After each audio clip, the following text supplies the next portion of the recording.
de diálogo. La situación del país amerita la voz serena, la voz pausada de un pueblo y de sus líderes y por supuesto, como lo presenté al inicio, del pastor de la iglesia cuya fe profesa la mayoría de los ciudadanos del Ecuador. Sus palabras, su consejo prudente, su voz altiva y serena para que el país encuentre el cauce que probablemente nos ha desviado de una senda de prosperidad a una senda de confrontación. Buenos días, monseñor. Muy buenos días. Muchísimas gracias por esta invitación. Siempre es una alegría poder mirarnos, aunque sea a través de la pantalla, poder compartir nuestras alegrías, esperanzas, dificultades, sueños, problemas, en fin. Así es que gracias por hacerme parte de este grupo privilegiado de comunicadores sociales. Gracias por lo que nos toca, su voz serena en este momento. La iglesia se ha puesto a la orden del gobierno nacional y del movimiento indígena y de los actores beligerantes en este paro para hacer una mediación. ¿Qué respuesta han obtenido de las partes? Porque no puede haber mediación sin que las partes estén de acuerdo en que esta mediación se dé. Bueno, el comunicado que usted ha hecho alusión, pues tiene la única palabra clave, importante, necesaria, que es la del diálogo. De eso estamos convencidos y por eso hemos presentado como el único camino sensato, racional, humano, fraterno, para salir adelante. Sabemos que el camino contrario de la violencia, pues realmente lo que provoca es, ya sabemos, desastres, muerte, resentimientos, odios. Entonces, por eso decimos no al camino de la violencia, pero sí al camino del diálogo. Lógicamente, pues podemos comentar también sobre las condiciones para que haya un diálogo. En cuanto a la segunda parte de la mediación, ha dicho usted muy bien, depende de las partes en conflicto que pidan oficialmente que podamos ser parte de esa mesa de diálogo. También se ha hablado de otras formas de participación, una mesa de veedores, de garantes de los procesos de diálogo. Somos conscientes de que hay instituciones y personas que están mejor capacitadas que nosotros, tienen una larga experiencia en este trabajo de la mediación. Sin embargo, nosotros, desde nuestros límites, ponemos también a disposición la mejor buena voluntad y nuestro contingente. Lógicamente que para ello, pues nosotros también buscamos asesoramiento, ¿no? Asesoramiento para que la presencia se ayude realmente a bajar las tensiones y a dialogar sobre temas muy particulares, muy concretos. Pues de nuestra parte, repito, la predisposición para actuar en el momento que nos pidan.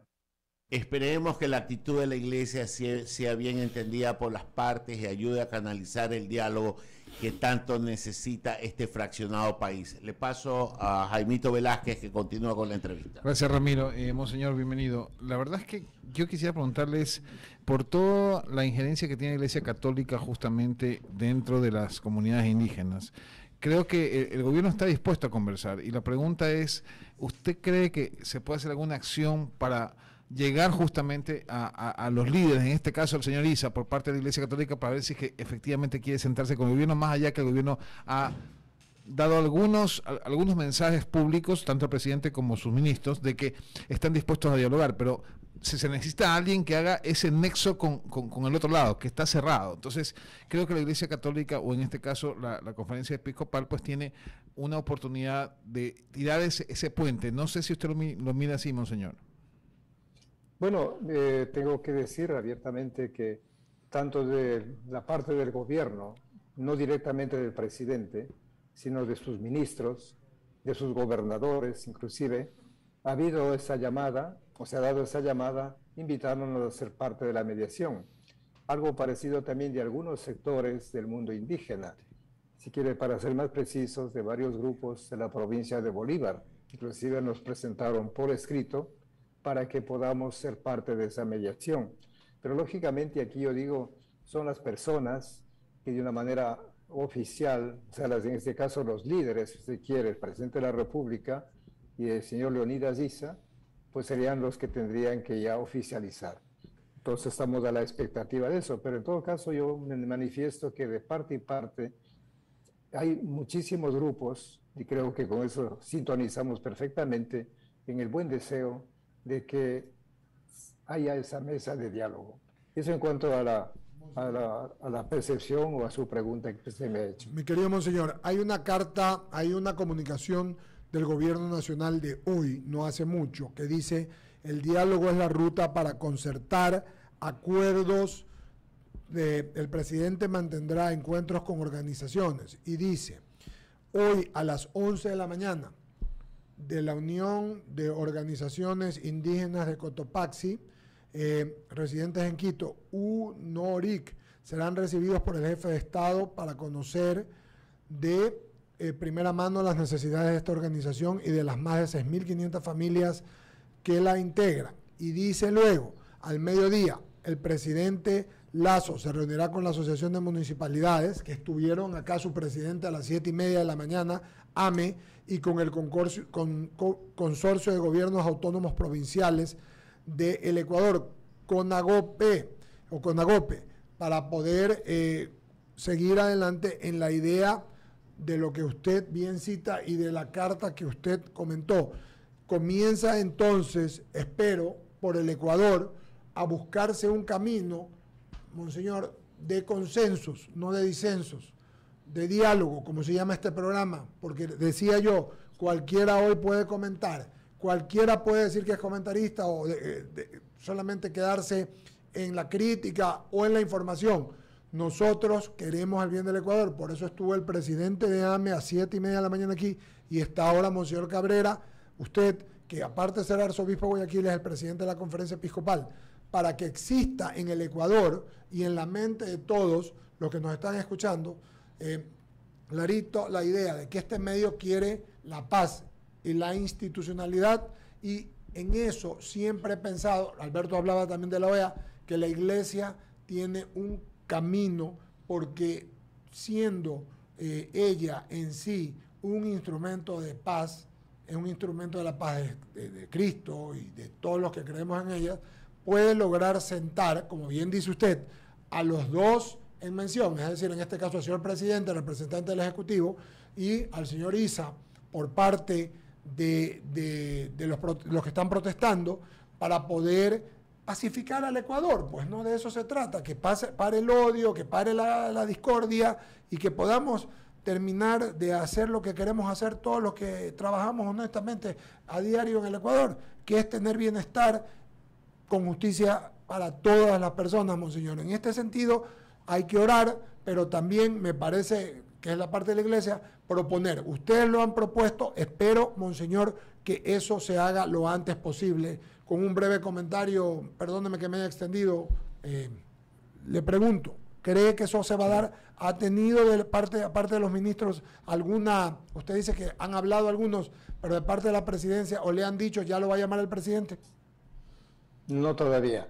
En todo caso, yo digo, pues, hay que crear ciertas condiciones para que el diálogo sea fructífero. Digo, comenzando por crear un ambiente de respeto, de confianza, de serenidad y de esa conciencia de corresponsabilidad. Es el ambiente, ¿no? Pero aquí viene entonces ya la parte más medular. Primero la voluntad, o sea, la decisión de las partes de dialogar, de sentarse a la mesa. Yo creo que es el punto de partida. Y lo segundo, que también para mí es fundamental, es el definir con claridad los temas a tratar. Sí, señor. Los temas a tratar. Porque si no hay claridad en el tema, entonces viene la dispersión. Yo les puedo decir con la experiencia de la vez anterior, en el 2019, sí, cuando tuve la oportunidad de también estar presente en esa mesa de mediación, pues hay un diálogo inconcluso, perdóneme que repita. Fíjense, por ejemplo, ahí el tema, ¿cuál era el tema? Era la focalización de los subsidios de la gasolina. Ya. Al final nunca se trató, nunca. Entonces dice, bueno, ¿para qué sirve el diálogo? Porque aparecieron otros temas. Yo sé que son necesarios, urgentes, importantes, nadie niega.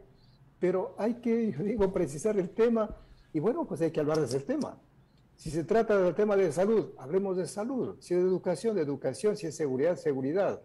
Pero claro, la realidad es compleja, por supuesto, hay una interconexión entre los temas. Pero yo veo ese gran peligro, la parte débil, Entonces, por ejemplo, desde la parte indígena, dice hay 10 argumentos, 10 temas que tratar, pero no van a tratar todos a la vez. Habrá que ir de uno por uno. Yo creo que aquí por volver a nuestras tradiciones, ¿verdad? Nuestras tradiciones, nuestras costumbres, yo me acuerdo, la mamá decía, uno a la vez, uno a la vez. Aquí llora todo el mundo, pero a ver, vamos a atender uno a la vez, ¿verdad? Porque es imposible atender a todos. Entonces yo creo que es una manera gráfica de decir, pues pensemos en los temas. Y ahí sí, como decimos en Ecuador, echémosle cabeza, echémosle ganas, hasta encontrar las soluciones, ya pensando en el bien de todos los ecuatorianos y particularmente, yo digo, en los sectores más empobrecidos. Aquí hay un problema, no sé cómo calificarlo, que lleva años, el tema de la pobreza. El tema de la pobreza, realmente eso desgarra el alma. Yo creo que si vamos por nuestros barrios y uno dice, oiga, pero estas personas en estas condiciones no tienen servicios básicos de salud, de educación, de trabajo, de vivienda. ¿Qué futuro les espera? Han pasado 10 años, 20 años, 30 años, ¿no? Es verdad que la pobreza en el mundo indígena es lacerante, desafiante. Entonces son esos temas. Entonces otro tema, la corrupción ética, que viene de décadas, de décadas. Yo me acuerdo cuando estudiaba historia, ¿no?, de los presidentes, siempre concluían con una frase que al comienzo no la entendía, ¿no? No la entendía. Después ya fui comprendiendo, decía, y dejó en bancarrota. Y quedó en bancarrota. Me acuerdo de esa frase que repetía el profesor, ¿no? Digo, pero ese tema de la corrupción ética en la administración de los bienes públicos, ¿cuándo va a terminar? Entonces son temas de fondo, estructurales que tendríamos que afrontar. El mismo tema del poder político. ¿Para qué el poder? ¿Para qué? Si es solamente para dominar, para imponer, para controlar, para manipular, porque es una pobreza. Pero si es el poder para servir, para ayudar, para que las personas crezcan, maduren, formidable, ¿no? Entonces hay que trabajar por eso. Entonces son esos temas que están de fondo, ¿no? Pero volviendo a lo que comencé diciendo, la invitación es que realmente las partes identifiquen los temas precisos que se van a trabajar. Y ahora sí, pues, a buscar todos los medios y que la sociedad civil también sea parte, ¿no? Y los medios de comunicación y venga a la academia, porque todos estamos, como dice el Papa Francisco, recurre siempre a esa imagen tan bonita, ¿no? Todos estamos en la misma barca. O nos hundimos todos o nos salvamos todos. Por eso nadie es indiferente, nadie.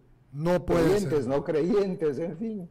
Así de es. todas las razas, culturas. Bueno, perdóneme que vaya por ese lado. Está muy bien. Y yo coincido con usted también, por eso dije yo que las palabras que se usaron con el anterior presidente en contra de él debe ser un tema de respeto. Y suscribo lo que usted dice, porque deben ser puntos concretos para poderlos resolver, porque se trata de consensos, entonces va a haber que ceder de unos y de otros para poder buscar un consenso, un acuerdo nacional, para poder tener por lo menos armonía y gobernabilidad. Y yo coincido, Jaime y yo hablamos en un momento sobre este tema de la pobreza y la inequidad. Adelante, Javier Segarra, sigue, soy Eduardo Mendoza Paladines, sigue, estamos en el diálogo por I-99, 98.9, con el presidente de la Conferencia Episcopal, Monseñor, y arzobispo de Guayaquil, Monseñor Luis Cabrera. Javier Segarra, por favor. Gracias, Eduardo, Monseñor, buenos días, un gusto saludarlo. La verdad que cuando ustedes señalan que estos diálogos en determinado momento han quedado cortos. Punto 1. Punto 2, que es necesario ponerse de acuerdo en los puntos que se van a tratar. Pregunta, ¿por qué estos diálogos han quedado cortos? ¿El incumplimiento de los gobiernos o del gobierno en el momento indicado, en la fecha indicada, ha generado que estos sectores como el sector indígena siempre reaccionen de esta manera? Bueno, yo aquí voy a emitir una opinión simplemente, ¿verdad? Yo digo como un ciudadano. O sea, yo voy a hablar de una sospecha. Si ustedes dicen es una certeza, es otra cosa. ¿Cuál es la sospecha? Que cada grupo tiene sus propios intereses, su propia agenda. Entonces, cuando hay esa agenda oculta, pero para ellos bien clara, entonces el diálogo resulta muy complicado. Entonces se manipula un tema para otro, pero en el fondo hay otro propósito, otro objetivo. ¿No? Pensemos, por ejemplo, esa misma circunstancia en la que vivimos. Ya nos avecinamos a las grandes campañas electorales. Entonces, muchas personas estarán pensando ya en el cargo, en el puesto, ya sea alcalde, prefecto o todos los demás servicios, ¿no? Entonces, esto tratan de llevarlo, como decimos, el agua a su molino. Entonces, esa razón podría ser, hablo siempre en condicional, una de las causas por las que no se llega a un acuerdo. Entonces, claro, esos problemas sociales que están sobre el tapete son simplemente pues para aprovechar circunstancias, pero tratar de imponer una agenda, un modelo, ya sea político, económico, social, cultural, a los demás. Entonces aquí pues yo digo, si hay a la mesa, hay como siempre me acuerdo que decían, con las cartas sobre la mesa. O sea, transparentes. Por eso el diálogo tiene que ser transparente. De tal manera que ni el gobierno tenga sus propias agendas para imponernos, para aprovecharse de eso, pero tampoco los movimientos sociales o los movimientos indígenas. Entonces aquí es un llamado pues a la transparencia y a la búsqueda de ese bien común. Entonces yo por eso, desde ahí interpretaría, le digo honestamente, ¿no?, el por qué muchos de esos diálogos quedaron ahí inconclusos. Claro, porque al final, fíjese, volverme al mismo tema del 2019. Ese tema está ahí pendiente. No se ha tratado de la focalización de los subsidios de la gasolina. No está.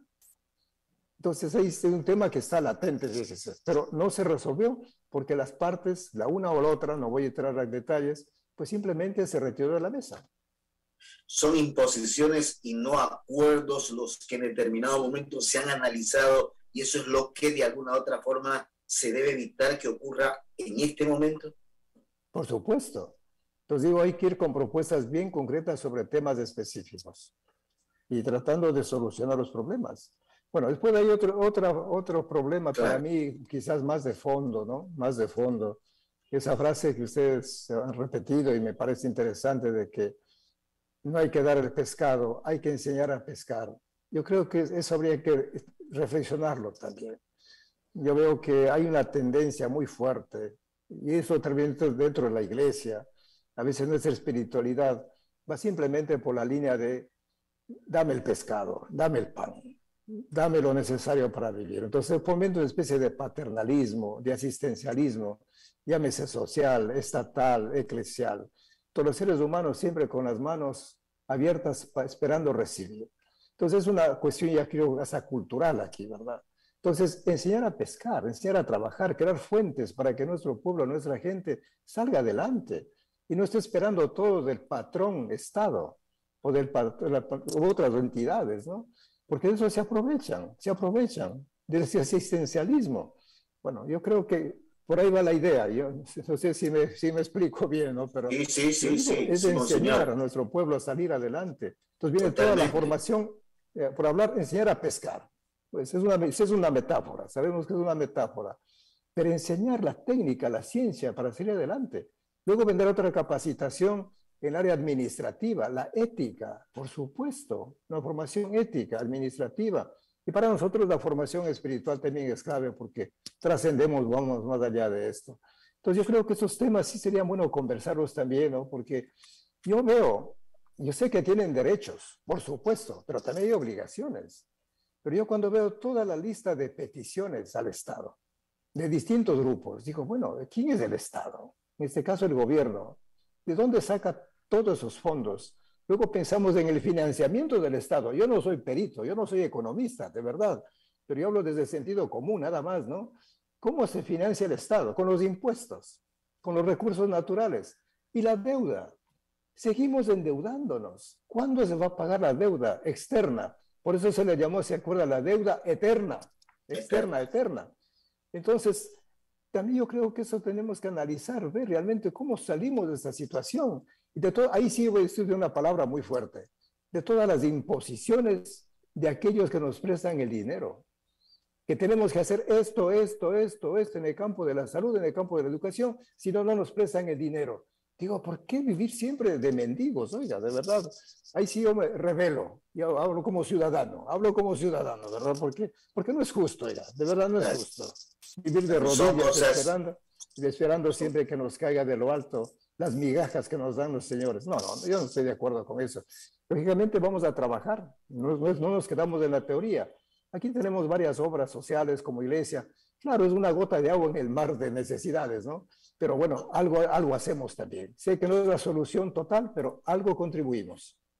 El problema de los bonos en este país distorsionado totalmente hace que la gente se acostumbre a estirar el brazo, no trabajar y vivir del papá del Estado. Y lo otro, lo de la deuda, aquí se la han comido la deuda, se la han rifado la deuda, y la corrupción, que es lo que usted señala, la han hecho pan nuestro de cada día. Y entonces un país con esas condiciones no va a salir nunca, monseñor. Esa es lamentablemente una realidad que tendríamos que serenarnos, mirar con objetividad y a ver qué podemos hacer. Porque Sí. también no podemos perder la esperanza, lógicamente. Yo creo que eso es lo fundamental del ser humano, que puede levantarse de las peores ruinas, por supuesto, de las peores circunstancias. También no podemos perder la confianza en el ser humano. Y para los que creemos en Dios, pues lógicamente el Dios que nos da la fuerza, el ánimo para seguir adelante. Gracias de mi parte, monseñor. Alberto Quintana o Jaime Velázquez continúan con la entrevista. Gracias, monseñor. Es Alberto Quintana. Solamente agregar algo, ¿no? A mí me encanta la frase pacto social, ¿no? Yo creo que eso es lo que necesitamos, un verdadero pacto social, y agregar algo, ¿no? Porque hablamos del clientelismo, de las cuestiones demagógicas de la clase política, de la clase dirigente, ¿no? Pero no hay que perder de vista algo, que si bien es cierto cuando usted mencionaba aquello, ¿no? Dar el pescado o enseñar a pescar, lo que sí hay que trabajar bastante es, eso sí, en crear condiciones que de alguna manera permitan que las clases desposeídas, que la gente pobre, en igualdad de condiciones, sí pueda salir adelante. Yo creo que esa brecha social, esa brecha de oportunidades es lo que a veces va generando también precisamente estos conflictos sociales, ¿no? Usted mencionaba a su santidad y precisamente el Papa Francisco habla de esa cultura del diálogo, porque este problema de conflictividad que estamos pasando acá en el Ecuador también recorre el mundo, ¿ah? Vemos que incluso las naciones europeas, que tienen estándares de vida diferentes a las naciones latinoamericanas, también están atravesando aquello. Entonces yo creo, monseñor, que hay que trabajar bastante fuerte en este tema de ese pacto social y no dejar de lado, porque los temas de octubre del 2019, es cierto, quedaron relegados, salieron del conflicto del momento, la clase dirigente se olvidó del tema y ahí tenemos nuevamente la conflictividad que se vive ahora, monseñor. Bueno, yo creo que en el pacto social, pues ahí estamos invitados todos los sectores, porque también se pueden hacer pactos entre pequeños grupos, ¿no? Claro, Entonces yo creo, claro, entonces ahí, por ejemplo, yo digo, ¿cómo abrir un espacio para que aquella gente que carece, como usted muy bien ha señalado, de las condiciones mínimas para una vida digna, pues puedan hablar, puedan decir su voz, levantar su voz también y expresar, ¿no? Entonces el pacto entonces ya mucho más amplio.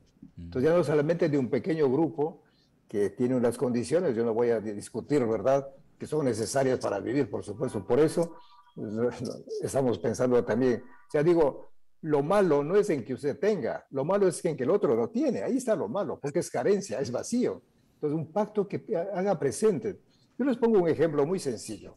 Miren, nosotros allá en las Malvinas, ahí la parroquia de Buen Pastor, ahí tenemos un comedor para los niños y otro para los adolescentes. A ese comedor de los adolescentes asisten unos 50 jóvenes, entre varones y mujeres. Estamos hablando de 13, 14, 15 y 6 años. Pero yo me quedé pasmado cuando una pregunta muy simple decía, bueno, ¿cuántos han ido a la escuela? De los 50 jóvenes, apenas 10 han ido a la escuela. Entonces, claro, digo, bueno, ¿y qué futuro les espera a estos jóvenes que no tienen educación, si no tienen trabajo? Son preguntas que me hago.